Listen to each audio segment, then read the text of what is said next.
¿Qué tal? Bienvenidos a esta primera sesión de Py 101. Mi nombre es José Luis Chiquete, soy dueño de la marca Pythonista y soy quien los va a estar acompañando durante todas estas sesiones.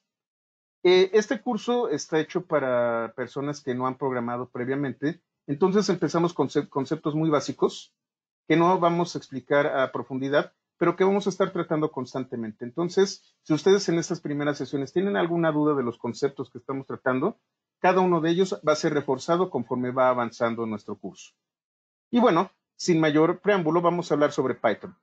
Python es un lenguaje de programación de alto nivel, interactivo e interpretado, creado por Guido van Rossum. El nombre es en honor al programa cómico llamado Monty Python Flying Circus y es de código abierto, es decir, que ustedes pueden acceder al código, revisarlo y compartirlo. Multiplataforma, es decir, que ustedes pueden utilizarlo en diversas plataformas que vamos a ver más adelante, como lo puede ser Linux, como lo puede ser macOS o Windows, y puede ser adecuado a diversos paradigmas de programación, ya sea programación funcional, programación orientada a objetos y programación procesal o procedimental. Estos conceptos vamos a estar trabajando constantemente en los diversos cursos que tenemos de Pythonista. Python es muy popular, ya sea como un primer lenguaje de programación, ya que se utiliza demasiado frecuentemente en escuelas, o como lenguaje seleccionado por defecto para diversos proyectos de primer nivel. Python no solamente es un lenguaje para hacer aplicaciones web, sino que se puede utilizar para distintas otras actividades. La única en donde realmente no es tan bueno es en aplicaciones móviles, pero también, aun cuando no es tan bueno, pueden hacerse algunas aplicaciones móviles con Python. ¿Qué vamos a ver a lo largo de los cursos de Pythonista? Vamos a explorar y aprovechar las características que hacen de Python un lenguaje tan popular y poderoso, como es su sintaxis que es clara y legible, su fuerte capacidad de introspección, es decir, que a partir del código pueda obtenerse documentación e información respecto a ese código, orientación a objetos intuitiva, expresión de código procedimental, es modular y maneja paquetes, está enfocado en el uso de excepciones bastante eficientemente. Los tipos de datos son dinámicos de muy alto nivel, lo cual vamos a ver en este capítulo, en este curso, y tiene una biblioteca estándar muy grande. Uno de los eslogans de Python es que tiene las baterías incluidas. ¿Qué significa esto? Si ustedes le pican esta liga,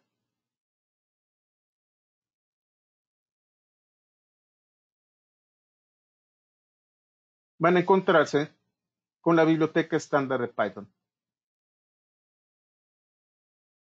Decir que viene con las pilas incluidas es que contiene una gran biblioteca que contiene herramientas que ustedes pueden utilizar, que pueden echar manos de ellas y ya vienen instaladas junto con el propio lenguaje de programación. Esto es una gran ventaja porque ustedes tienen muchísimos recursos que no necesitan importar o traer de algún lado. Ya vienen con Python.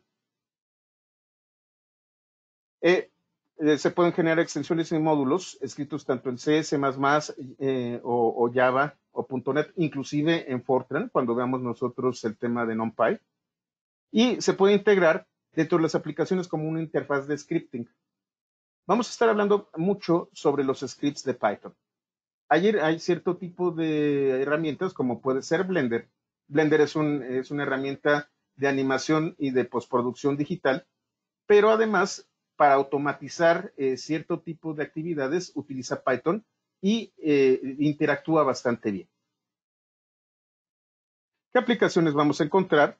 Aplicaciones de escritorio, aplicaciones web, en donde muchos lo conocen, análisis de datos y la famosa data science, administración de servidores, seguridad y análisis de penetración, cómputo en la nube, cómputo científico, análisis de lenguaje natural, visión artificial, animación, videojuegos e imágenes generadas por computadora.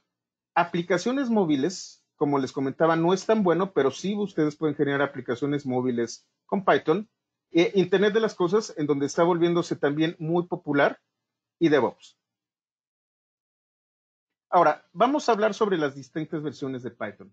En un principio, Python empezó como un lenguaje muy simple, pero tenía ciertos defectos, tenía algunas características que no lo podían hacer crecer más. Fue así que se creó, por ahí de finales de la década pasada, un proyecto llamado Python 3000, que al final de cuentas se llamó Python 3. A partir de 2009, Python 3 fue publicado y arreglaba muchos cambios de la versión original de Python. Sin embargo, estas modificaciones lo hacían incompatible con código viejo. Es por eso por lo que durante muchos años había dos versiones de Python, Python 2 y Python 3. Python 2 era la versión de Python que era compatible con código viejo, es decir, era compatible con código hacia atrás. Entonces, si ustedes tenían un script de Python 1, en Python 2 podía correr perfectamente, pero no en Python 3. Durante este tiempo hubo dos versiones y fue a principios de este año, de 2020, que Python 2 dejó de ser soportado. Ya solamente hay alguna que otra versión de mantenimiento, pero la rama Python 2 de Python acaba de ser abandonada en 2020. En estos momentos, Python 3 es el lenguaje principal sobre el cual va a seguir evolucionando Python 3 y es el que vamos a estar estudiando nosotros.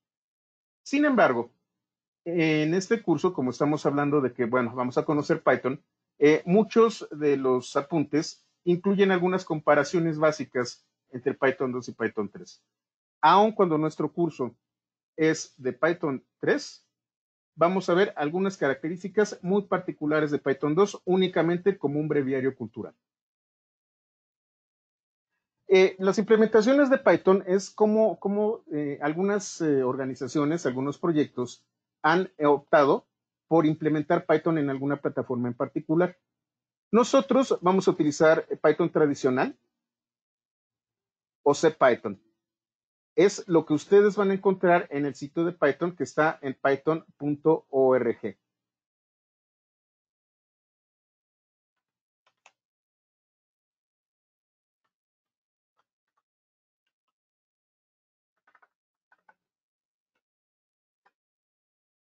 Si ustedes descargan Python desde aquí, se van a topar con CPython. Python, por lo general, está este que vamos a tener nosotros aquí, el que nosotros descargamos, es el que vamos a utilizar, por lo general. Si ustedes se fijan, hay para Windows, para Mac y para otras plataformas. Y este está compilado utilizando el lenguaje de programación C. Tenemos PyPy, que es una implementación de Python, pero está enfocada a la velocidad.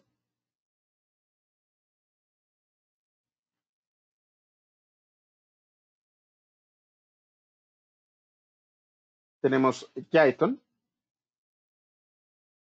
que es Python funcionando dentro de la máquina virtual de Java. Y tenemos IronPython, que es Python, pero para .NET.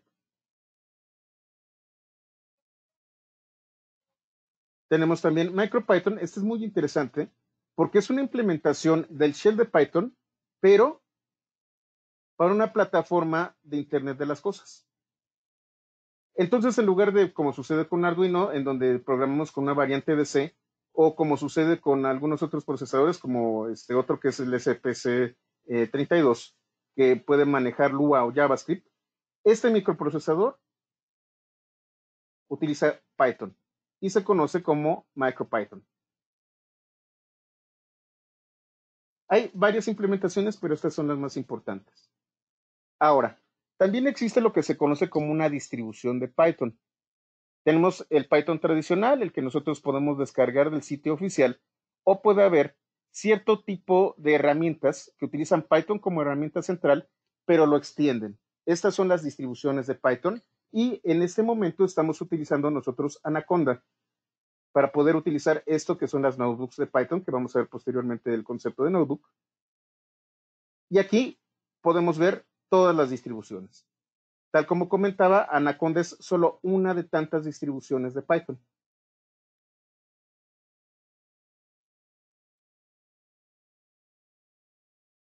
¿Cómo se instala de manera tradicional Python? Bueno, de entrada, las principales distribuciones de Linux y de Unix, incluyendo macOS, ya vienen con alguna versión de Python preinstalada.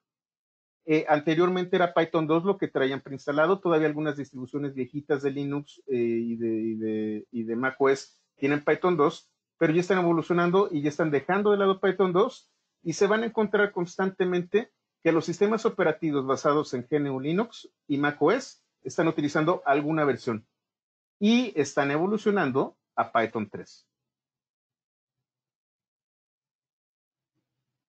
Y aquí está la nota. Anaconda es una distribución de Python 2 y Python 3 especializada en cómputo científico, pero es de muy fácil instalación y gestión tanto en Windows como en macOS. Si ustedes quieren instalar en Windows Python, lo que tienen que hacer de manera muy simple es una de dos. Descargar de aquí, o bien, que es una cosa muy interesante, se van a la Microsoft Store,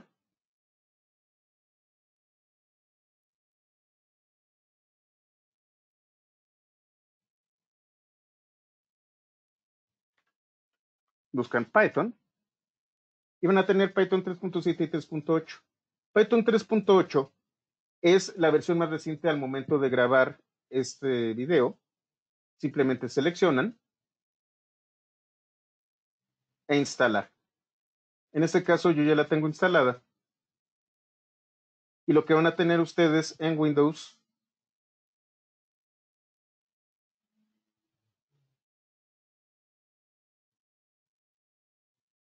aquí está Python 3.8 y lo que van a tener es una terminal como la que ven ustedes aquí con Python. Esta es la instalación tradicional que ustedes van a tener con Python. Estamos utilizando herramientas un poco más avanzadas y más amigables con el usuario. Vamos a estar trabajando con algo conocido como una notebook de Jupyter. Y aun cuando utilice exactamente los mismos comandos de la terminal, es más amigable para el usuario.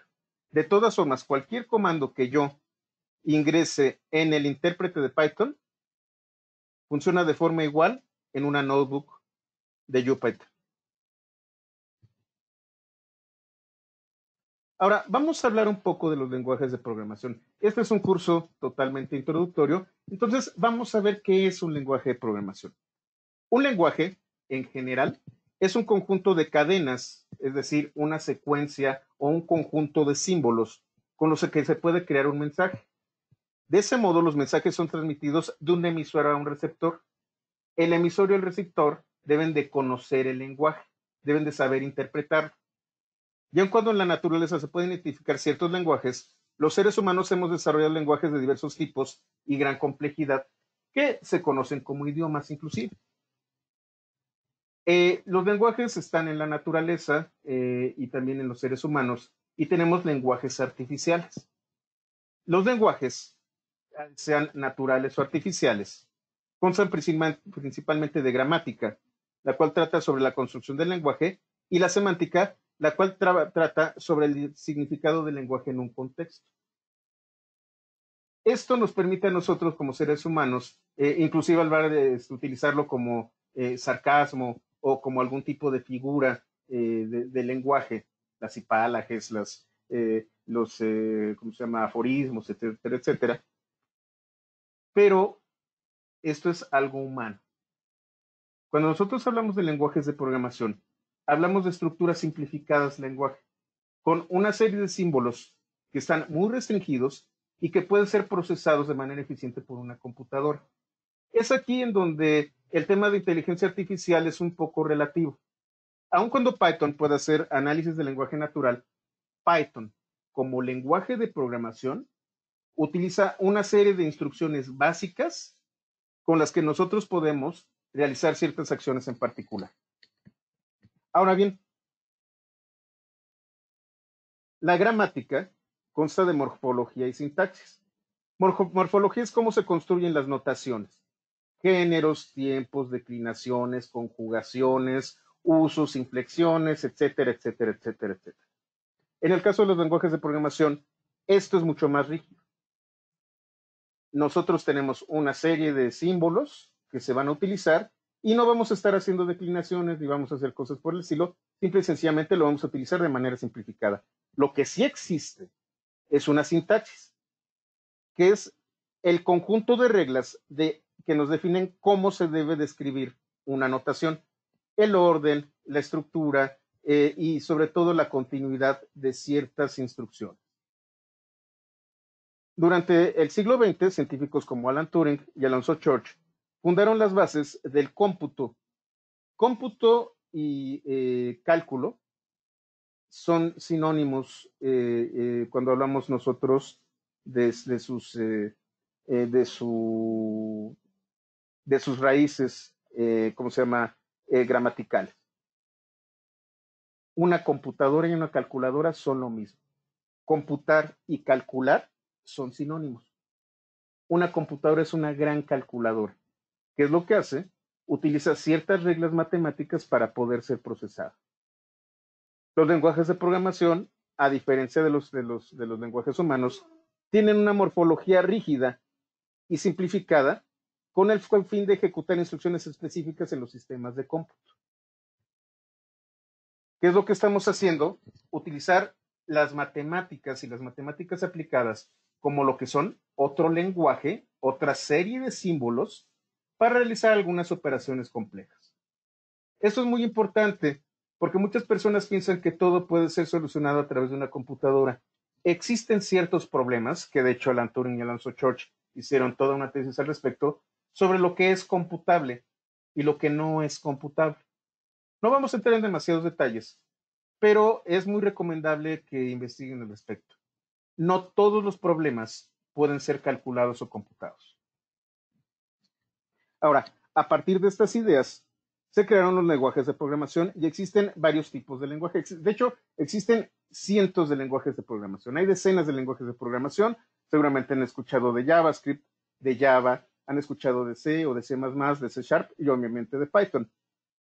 Sin embargo, estamos otra vez en el siglo pasado, en el siglo XX, con los principios de los lenguajes de programación. ¿Qué es lo que teníamos? Nosotros teníamos cuartos enormes con bulbos, en donde damos instrucciones muy básicas.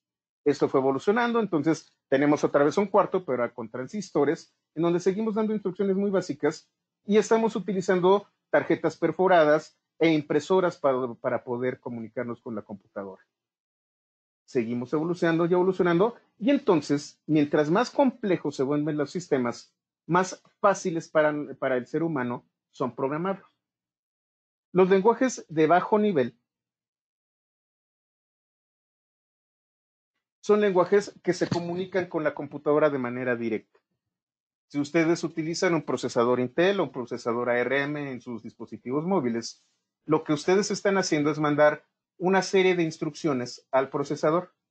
El procesador tiene un conjunto de instrucciones muy básicas con las que va a poder funcionar y va a poder hacer los cálculos. A partir de estas funciones básicas, ustedes pueden extender de manera enorme estas funcionalidades. ¿Por qué son tan poderosas las computadoras? Porque nos permiten hacer miles de millones de cálculos por segundo. Son instrucciones de suma y resta básicas, operaciones de memoria básicas, pero que se hacen increíblemente rápidas, muy rápidamente. Es por eso por lo que las computadoras son tan poderosas y por lo que hablamos de gigahertz y de núcleos. Un hertz es un ciclo por segundo. Estamos hablando de que un gigahertz son 1.000 millones de ciclos por segundo. 1.000 millones de operaciones que puede hacer por segundo una computadora. Lo que nosotros estamos haciendo es utilizar estos lenguajes de bajo nivel para poder hablar con la computadora, para poder comunicarnos con la computadora y que siga las instrucciones. ¿Qué lenguajes de bajo nivel tenemos? El lenguaje ensamblador, tenemos también los lenguajes máquina, también se conocen así, en donde estas instrucciones van directamente para ser ejecutadas por el procesador. Los lenguajes de alto nivel son hechos primordialmente para los seres humanos. Los seres humanos entendemos de otra manera, distinta a las computadoras. Nosotros no somos calculadoras, somos personas que tenemos un raciocinio distinto.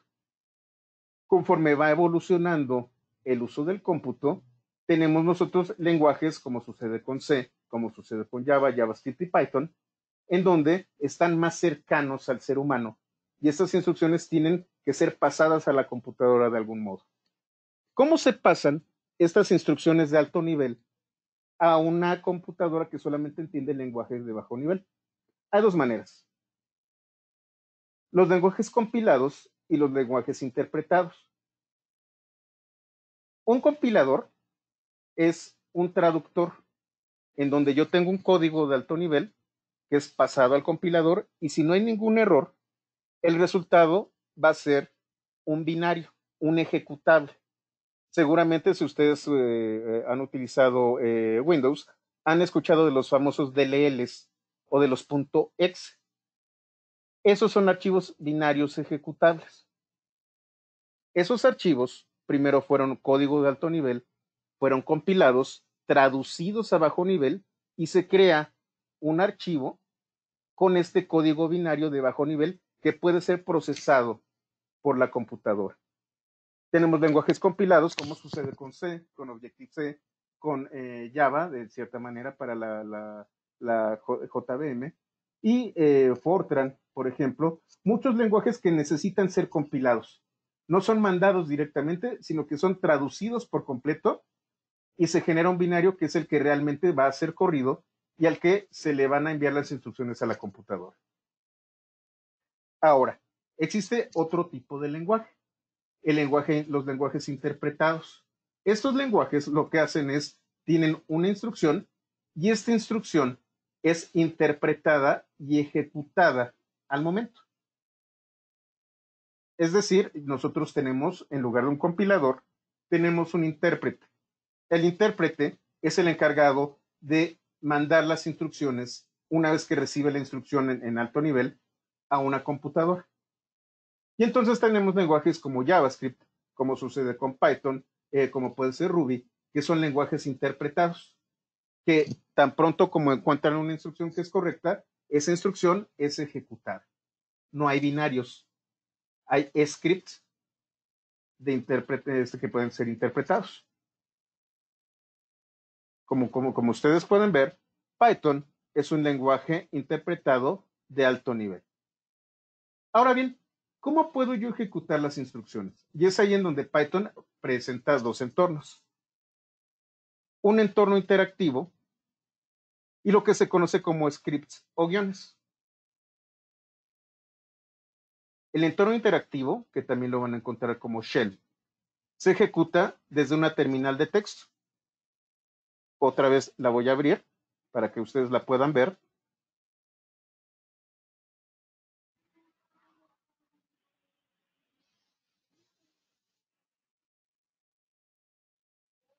Esto que tienen ustedes aquí es el shell de Python. Si ustedes se fijan, vamos a hacerlo más grande. Es, en este caso, Python 3.8.3. También, si ustedes se fijan, fue compilado para la plataforma de Microsoft a 32 bits. Y tengo lo que se conoce como un prompt, que es esto de aquí. El intérprete en esta terminal está esperando instrucciones. Aquí tengo un cursor que está parpadeando y está esperando la introducción, una instrucción.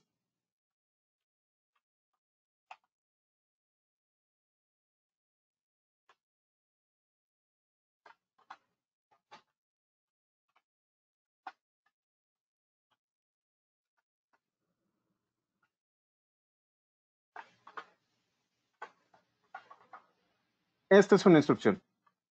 De hecho, este es el hola mundo de Python. Si ustedes se fijan, aquí está el prompt. Escribí con mi teclado la instrucción y si es correcta sintácticamente la va a ejecutar cuando yo le dé enter. La instrucción es leída, interpretada y ejecutada por el shell de Python. Y este es el resultado. Una vez terminada de ejecutar la instrucción, me vuelve a aparecer el prompt esperando más instrucciones. Para salirme de aquí, tecleo exit. Y abro y cierro paréntesis. Y con esto yo me salgo del intérprete. El intérprete recibe instrucciones y las ejecuta al momento.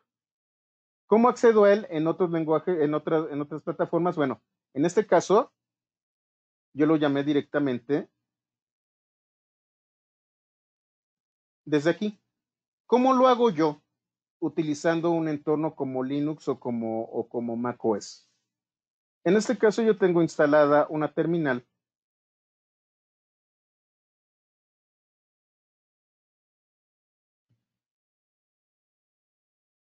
que es esta de aquí, en donde yo puedo abrir un entorno Ubuntu.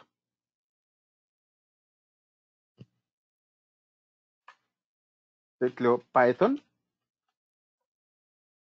y pueden suceder dos cosas con este comando.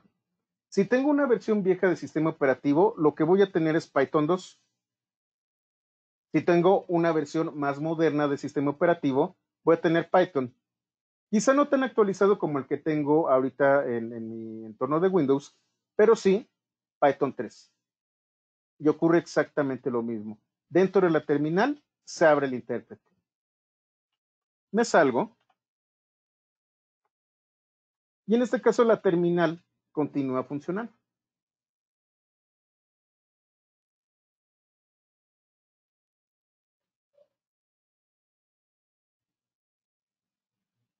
Nosotros acabamos de hacer el Hola Mundo, print Hola Mundo tal como lo vemos aquí. Y este es el resultado. Ahora, nosotros estamos trabajando lo que se conoce como una notebook, que es esto que están viendo ustedes en pantalla, y que es un entorno que funciona a través de un navegador y que me permite tener un shell funcionando directamente con los apuntes. Tengo una celda. Ustedes pueden apreciar que estas celdas dicen Markdown, que son para texto, que está formateado. Y esta celda, que tiene un in, y esto en corchetes, es de código. Esta notebook está configurada para Python, por eso tienen el logo ustedes aquí de Python y dice Python 3. Si yo le doy Shift Enter o Run en esta celda, lo que va a hacer es esta instrucción la va a enviar el intérprete y la salida del intérprete va a ser desplegada.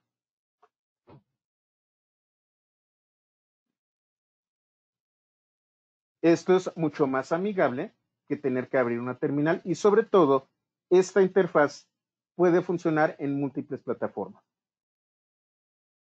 Esta es una manera de hacerlo a través del intérprete. Pero ¿qué pasa si yo quiero generar un programa? Si yo quiero tener un archivo que pueda ejecutar cuando yo quiera.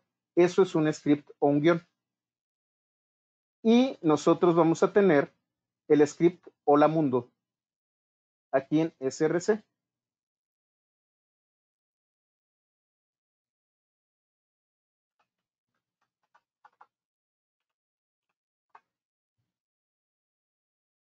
En este caso, los apuntes yo los tengo en Dropbox, documentos, Py 101 y tengo SRC. En SRC tengo varios archivos y hay uno llamado holamundo.py. Cualquier archivo con la extensión .py puede ser reconocido como un script de Python. Si yo lo selecciono desde Jupyter, puedo ver el contenido.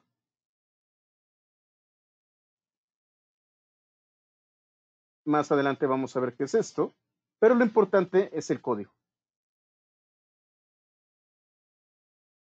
Voy a cerrarlo. ¿Y cómo ejecuto yo un script? Python y el nombre del script.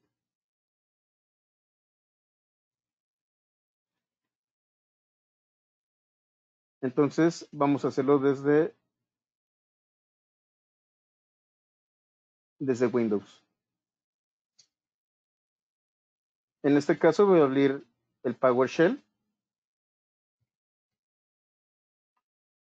Me voy a ir al lugar en donde se encuentra el script.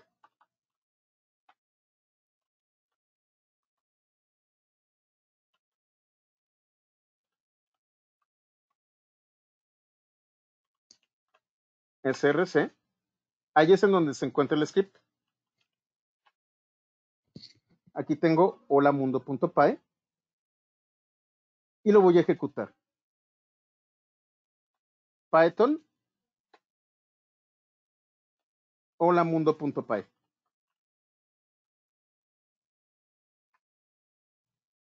Y entonces, aquí está, dentro de una terminal de PowerShell, la ejecución. Esto ocurre de igual forma, perdón, cuando utilizo Windows, cuando utilizo Ubuntu. En este caso, también me voy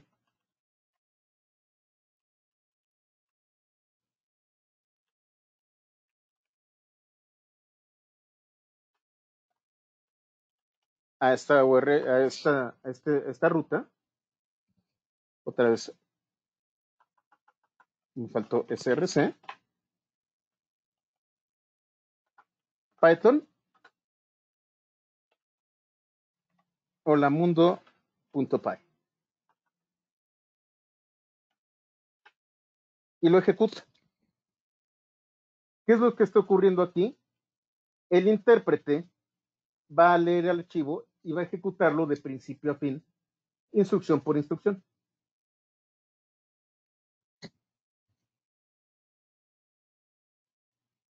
¿Cómo hacemos esto? A través de una notebook. Aquí lo que yo tengo es esa misma instrucción y este símbolo, que lo vamos a ver más adelante, este signo de admiración, le está indicando a la notebook que va a ejecutar un comando dentro del sistema. Si le doy Shift Enter o Run, lo va a ejecutar. También tengo el comando mágico Run, que me permite ejecutar un script. En este caso es holamundo.py.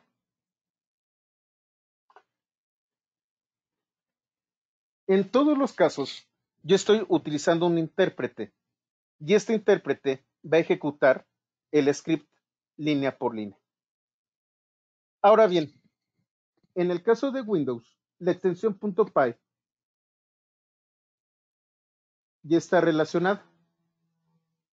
Entonces me voy a documentos, Py 101, voy a hacerlo un poco más grande, src, hola mundo, y si le doy doble clic, de manera muy efímera, muy rápida, se va a abrir una terminal, se va a ejecutar el hola mundo, y una vez que termino la ejecución, la terminal se va a cerrar. De hecho, prácticamente no se ve.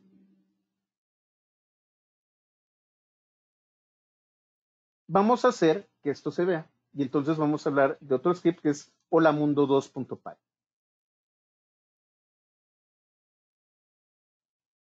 Si yo lo estoy usando en Unix,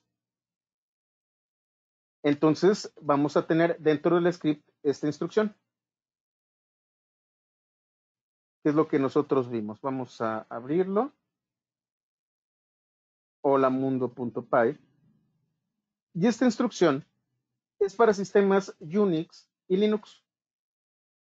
Windows no le va a hacer caso a esto. Con esto yo le estoy indicando al sistema dónde se encuentra el intérprete, y entonces el script lo puedo ejecutar directamente si yo tengo los permisos de ejecución.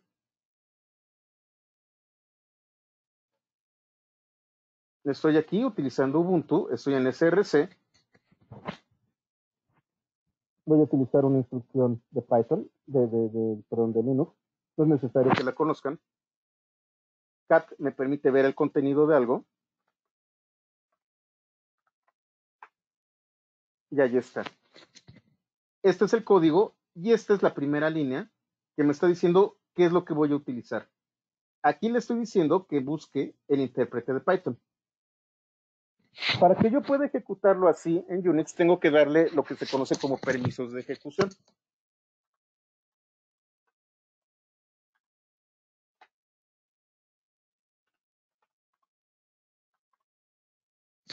Este es otro comando donde le doy permisos de ejecución y lo puedo ejecutar tal cual.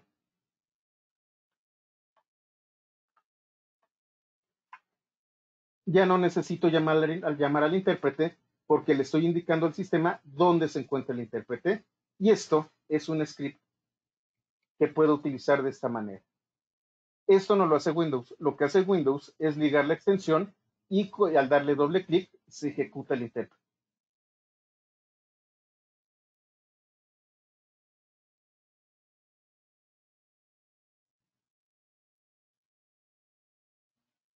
Entonces, aquí están las instrucciones en caso de que yo tuviera esto en un sistema Linux.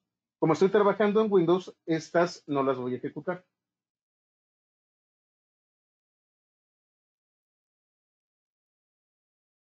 Aquí tenemos, utilizando Windows,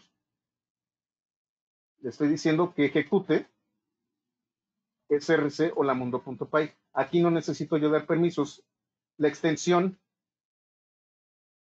.py ya está ligada al Shift Enter. Se va a abrir fugazmente la ventana y se va a cerrar. Vamos a hacerlo un poco más, vamos a modificar holamundo.py para que puedan ver esta ventana. Y entonces tengo holamundo2.py. Holamundo2.py contiene este código. Otra vez tenemos esta instrucción para un sistema que está en Linux o en macOS o en Unix. Print holamundo y este otro comando que es input. Esta función, la función input, va a dejar un cursor esperando a que yo ingrese algo. Y no se va a ejecutar nada más hasta que yo ejecute, hasta que yo pique enter. Vamos a verlo.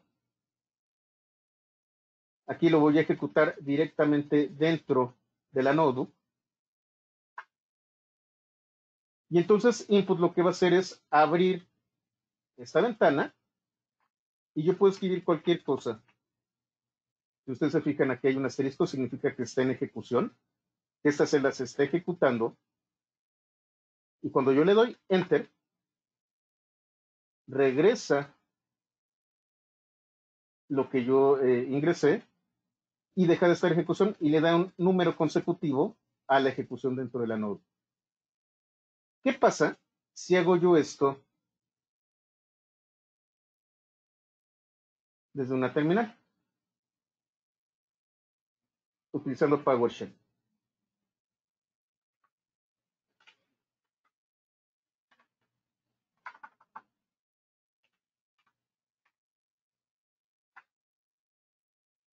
Ahora lo que yo tengo, que se ve aquí, es una terminal con el hola mundo y está esperando.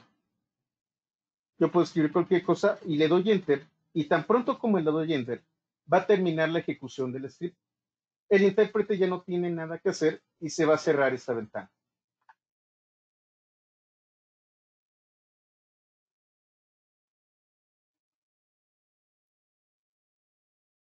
Lo mismo sucede si selecciono Hola Mundo 2, doble clic, nuevamente se abre la ventana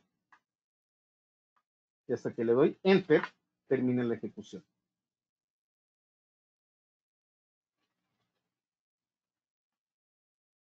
Una de las características que tiene Python 3 y que lo diferencia de Python 2 es que la codificación de caracteres ya utiliza UTF-8.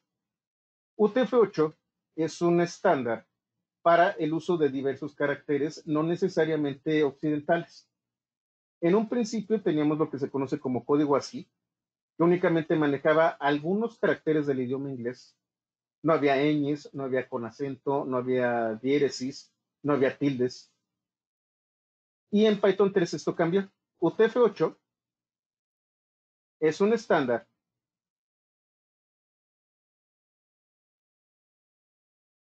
con distintos caracteres, pero no necesariamente los caracteres propios del inglés. Aquí tengo algunos caracteres como beta o las as con tildes de diversos tipos que no propiamente son del inglés. Por defecto utilizamos UTF-8, que es un subconjunto de caracteres de Unicode para idiomas occidentales. Python 2 utiliza ASCII. ASCII solamente contiene esta tabla que ustedes ven aquí. Son los únicos caracteres que yo puedo manejar y como pueden ver, no hay tildes. Si yo quisiera que Python 2 utilizara UTF-8, necesito añadir esta línea, diciéndole que utilice UTF-8. Python 3 no necesita nada, ya por defecto utiliza caracteres especiales.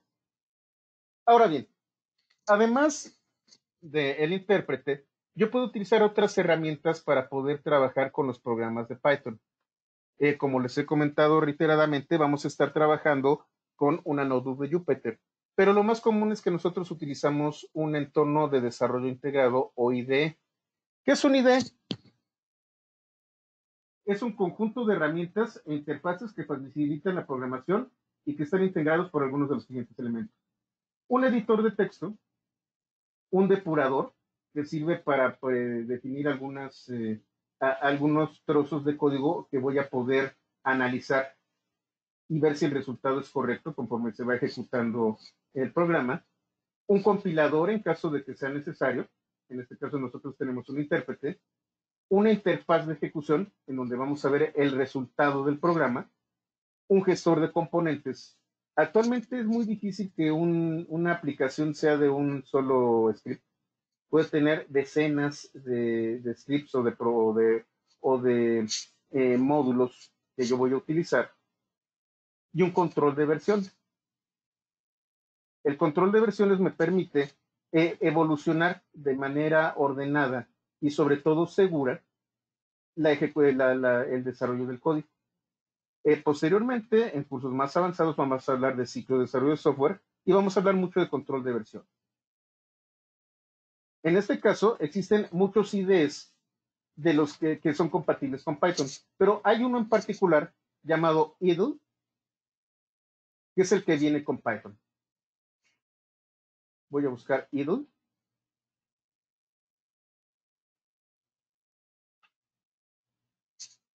Lo voy a seleccionar. Y este es el IDE que viene por defecto con una instalación estándar de Python,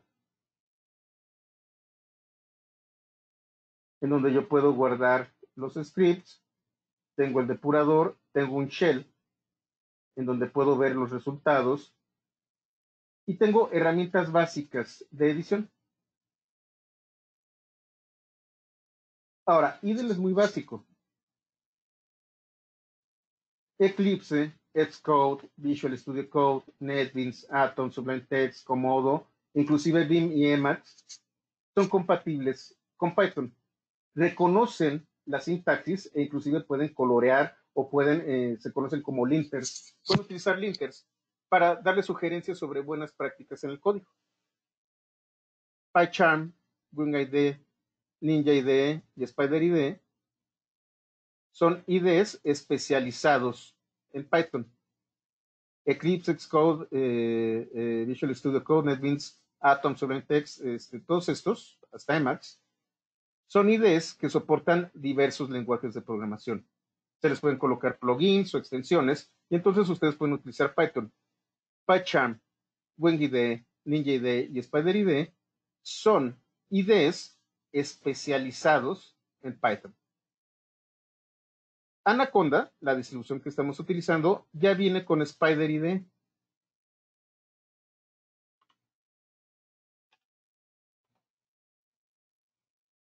Si ustedes instalan Anaconda, ya van a tener Spider instalado. Tarda un poco.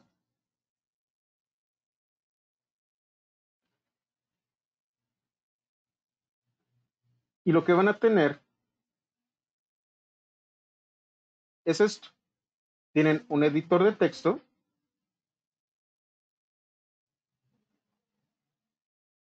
en donde, si ustedes se fijan, ya coloca algunos elementos por defecto. Tengo una consola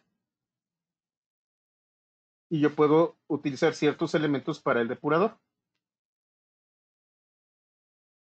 Puedo manejar proyectos, puedo generar muchas cosas avanzadas con esta idea.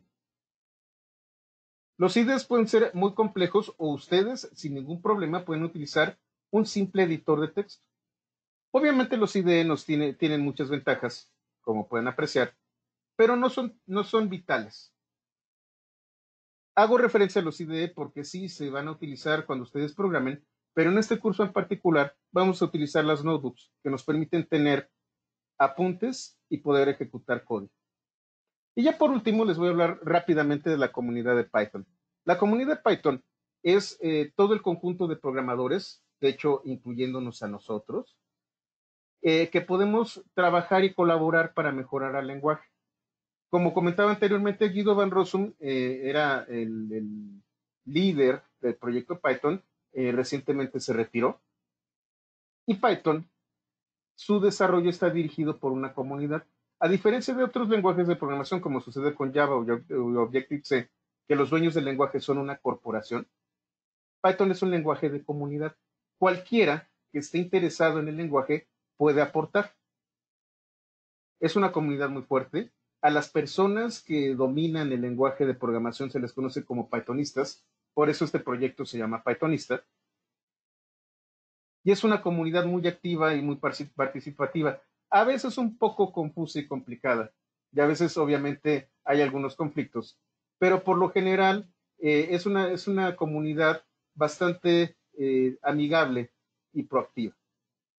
Hay algo muy interesante con la comunidad. Python es un lenguaje muy particular que tiene ciertas reglas y características que no tienen otros lenguajes. Y dentro del propio lenguaje hay ciertas directrices particulares como de cómo programar de manera pythónica, con un estilo que sea adecuado a Python y a sus características. Si ustedes ejecutan dentro de una terminal import this, van a tener lo que se conoce como el send de Python, que tiene algunos aforismos sobre cómo debe de ser un programa en Python. No los voy a leer completos, la traducción está aquí. Y es muy bueno que los lean, porque esto es, de cierta manera, el modo en que un programador de Python debe de hacer su código. Ahora bien, además de cosas bonitas como esta, tenemos las PEP, que son todavía más bonitas. PEP significa propuestas de mejora de Python. Ustedes son programadores y tienen ciertas necesidades y ciertas problemáticas.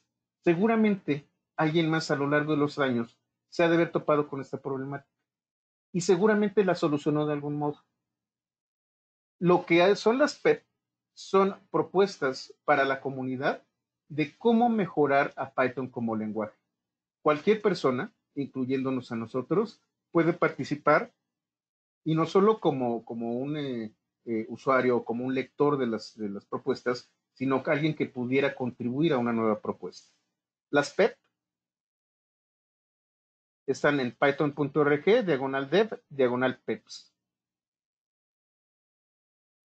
Y aquí ustedes pueden ver distintas PEPs. Quizá una de las PEPs que nosotros debemos de considerar desde un principio es PEP 8, que es la guía de estilo de Python. ¿Cómo es que nosotros hacemos código con un estilo unificado para todos los programadores de Python? Aquí ustedes pueden ver el tema de los espacios, de la indentación, cómo se llaman las variables, cómo llamar una clase, etcétera, etcétera, etcétera. Es el estilo con el que nosotros vamos a programar. Y bueno, por último, como les comentaba, es una comunidad, el código abierto está hecho para compartirse, y entonces tenemos pypy.org, no confundirlo con el compilador de alta velocidad, en donde los usuarios y programadores de Python tienen la posibilidad de publicar sus proyectos. En este momento tenemos poco más de 235,000 proyectos con 1,053,000 liberaciones, casi 3 millones de archivos, y estamos colaborando 425,000 usuarios. Aquí ustedes pueden encontrar, por ejemplo, Django,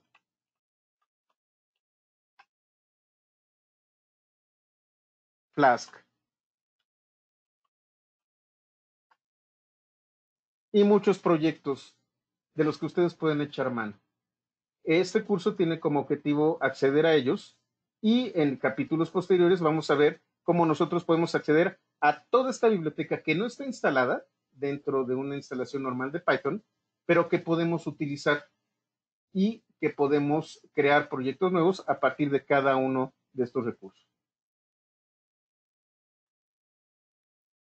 Muy bien, bueno, pues eso es todo en esta sesión. Les agradezco mucho que hayan estado aquí y nos vemos en la siguiente. Muchas gracias.